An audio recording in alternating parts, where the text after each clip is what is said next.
जय श्री राम। सनातन धर्म की जय। श्री सीता रामचंद्राभ्याय नमः। हर हर महादेव। श्रोता बंधु, वाल्मीकि रामायण की पवित्र कथा लेकर आया हूँ।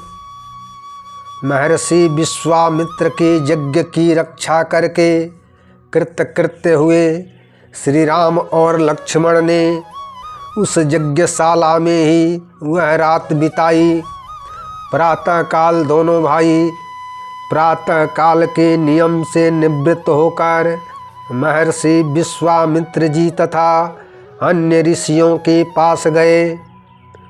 वो महर्षि विश्वामित्र को प्रणाम करके मधुर वचन से बोले, मुनिवर, हम आपकी सेवा में उपस्थित हैं। आज्ञा दीजिए, हम आपकी क्या सेवा करें। उन दोनों के ऐसा कहने पर महर्षि विश्वामित्र श्री राम से बोले, रघुनंदन श्री राम, मिथिला के राजा जनक का धर्ममय यज्ञ आरंभ होने वाला है, उसमें हम लोग जाएंगे। श्री राम, तुम्हें भी हमारे साथ वहाँ चलना है। वहाँ एक बड़ा ही अद्भुत भगवान शिव का धनुष रत्न है। मनुष्यों की तो बात ही क्या है, देवता, गंधर्व, असुर तथा राक्षस भी उसकी प्रत्यंचा नहीं चढ़ा पाते। कितने ही महाबली राजा और राजकुमार आए, किंतु कोई भी उस धनुष को उठा भी नहीं पाया। श्री राम, वहाँ चलकर तुम मिथिला नरेश के उस धनुष्य को तथा उनके अद्भुत यज्ञ को भी देख सकोगे। सनातन धर्म की जय।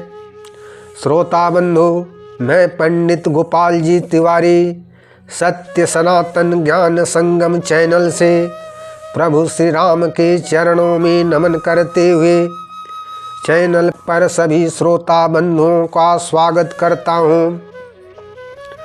हमारा प्रयास पौराणिक कथाओं को जन जन तक पहुँचाना है। जय श्री राम। श्रोता बंधु, महर्षि विश्वामित्र बोले, श्री राम, मिथिला नरेश ने अपने यज्ञ के फलस्वरूप उस उत्तम धनुष को मांगा था, अतः भगवान शंकर ने उन्हें वह धनुष प्रदान किया था। रघुनंदन राम, राजा जनक के महल में वह धनुष पूजनीय देवताओं की भांति प्रतिष्ठित है और नाना प्रकार के गंध, धूप तथा अगरु आदि सुगंधित पदार्थों से उसकी पूजा होती है।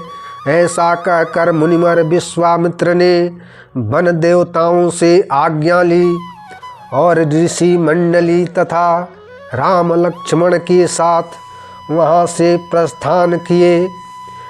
फिर दूर तक मार्ग तय कर लेने के बाद जब सूर्य अस्ताचल को जाने लगे, तब महर्षि ने सोनभद्र नदी के तट पर पड़ाव डाला।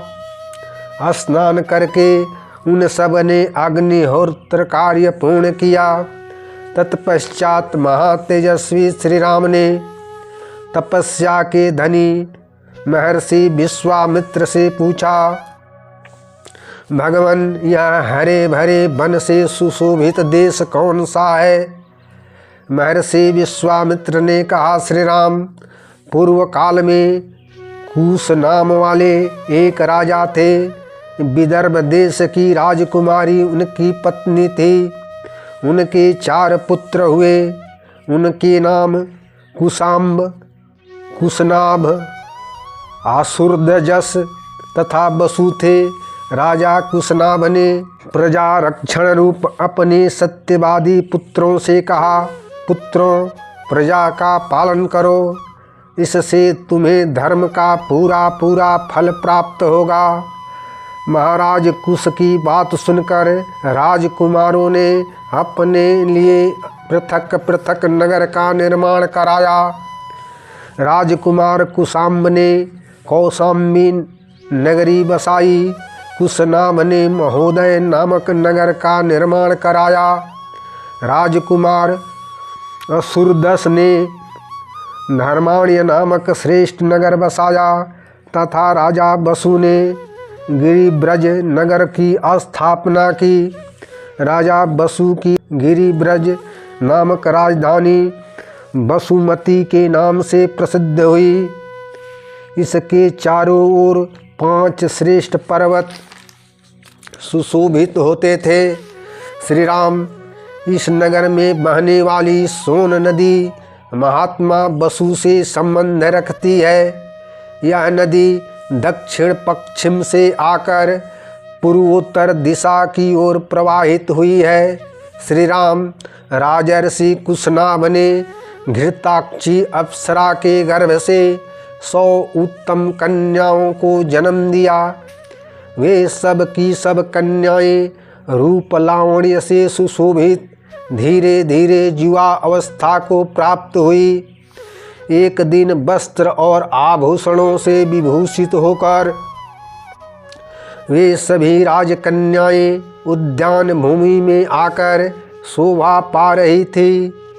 इस भूतल पर उनके रूप सौंदर्य की कहीं भी तुलना नहीं थी।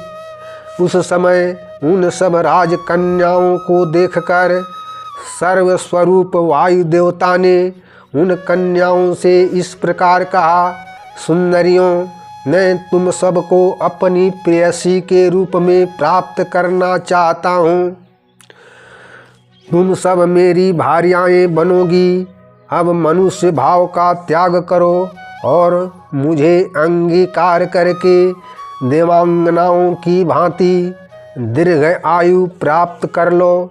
विशेषतः मानव शरीर में जवानी कभी स्थिर नहीं रहती, क्षीण होती जाती है।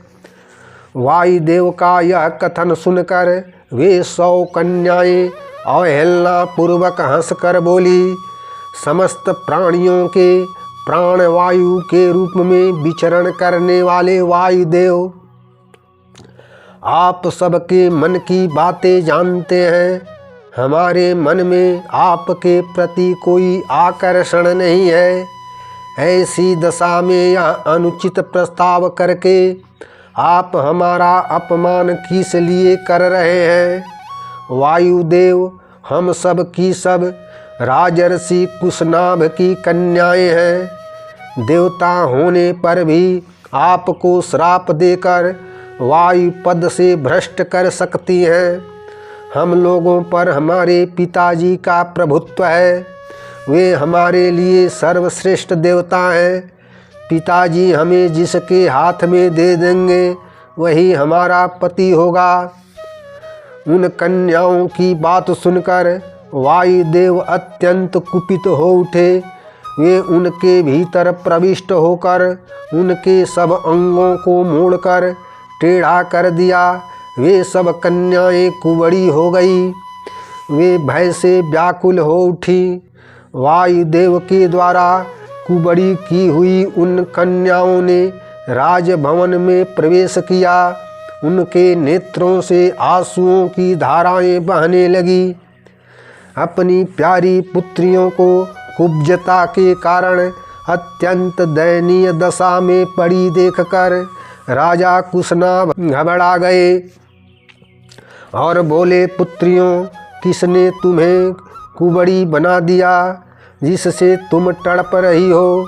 उन 100 कन्याओं ने पिता को प्रणाम करके कहा, महाराज, सर्वत्र संचार करने वाले वायुदेव अशुभ मार्ग का अवलंबन करके हमें प्राप्त करना चाहते थे। धर्म पर उनकी दृष्टि नहीं थी। हमने उनसे कहा, देव, आप पिताजी के पास जाकर हमारा वरण कीजिए। वो आपको हमें सौंप देंगे तो हम आपकी हो जाएंगी। वायुदेव ने बिना अपराध के ही हमें पीड़ा दी। राजा कुशनाभ बोले, पुत्रियों, तुम सबने एक मत होकर मेरे कुल की मर्यादा का ध्यान रखा है। पुत्रियों, क्षमा दान है। क्षमा सत्य है, क्षमा यज्ञ है, क्षमा यश है और क्षमा धर्म है। क्षमा पर ही यह संपूर्ण जगत टिका हुआ है। श्रोता बंधुओं, उन्हीं दिनों चूली नाम वाले महातेजस्वी मुनि तप का अनुष्ठान कर रहे थे। श्री राम उसी समय सोमदा नाम वाली गंधर्व कुमारी उन तपस्वी मुनि की सेवा करती थी। इससे गंधर्व कुमारी सोमदा के ऊपर मुनि बहुत संतुष्ट हुए। शुभ समय आने पर मुनि चूली ने गंधर्व कन्या से बोला, मैं तुम पर बहुत संतुष्ट हूँ, तुम्हारा कौन सा कार्य सिद्ध करूँ। गंधर्व कन्या बोली, महर्षि, मैं आपसे ब्रह्म ज्ञान से युक्त पुत्र प्राप्त करना चाहती हूँ। आप अपने ब्रह्म बल से मुझे पुत्र प्रदान करें। ब्रह्मर्षि चूली ने ब्रह्म तप से संपन्न पुत्र प्रदान किया। उसका नाम ब्रह्मदत्त हुआ। श्री राम तब धर्मात्मा राजा कुशनाभ ने ब्रह्मदत्त के साथ अपनी 100 कन्याओं को विवाह कर देने का निश्चय किया। उस समय इंद्र के समान तेजस्वी ब्रह्मदत्त ने क्रमशः उन सभी कन्याओं का पाणी ग्रहण किया। विवाह में उन कन्याओं के हाथों का स्पर्श ब्रह्मदत्त के हाथों से होते ही वे सब की सब कन्याएं कुब्जत्व दोष से मुक्त होकर उत्तम शोभा से संपन्न प्रतीत होने लगी। वात रोग रूप से में आए हुए वायुदेव ने उन कन्याओं को छोड़ दिया। यह देख राजा कुशनाभ बड़े प्रसन्न हुए और बारंबार हर्ष का अनुभव करने लगे। राजा ब्रह्मदत्त का विवाह कार्य संपन्न हो जाने पर महाराज कुशनाभ ने उन्हें पत्नियों और पुरोहितों सहित आदर पूर्वक विदा किया। गंधर्वी सोमदा ने अपने पुत्र को उसके योग्य विवाह संबंध को देखकर अपनी उन पुत्र बधुओं का आनंद के साथ अभिवादन किया। उसने एक एक करके उन सभी राजकन्याओं को हृदय से लगाया और महाराज कुशनाभ की सराहना करके वहाँ से प्रस्थान किया। जय श्री राम। श्रोता बंधु, वाल्मीकि रामायण महाकाव्य से ब्रह्मदत्त की उत्पत्ति तथा उनके साथ राजा कुशनाभ की 100 कन्याओं की विवाह की कथा सुनकर लाइक करें, शेयर करें, कमेंट करें तथा चैनल को सब्सक्राइब जरूर करें। सनातन धर्म की जय। जय श्री राम। हर हर महादेव।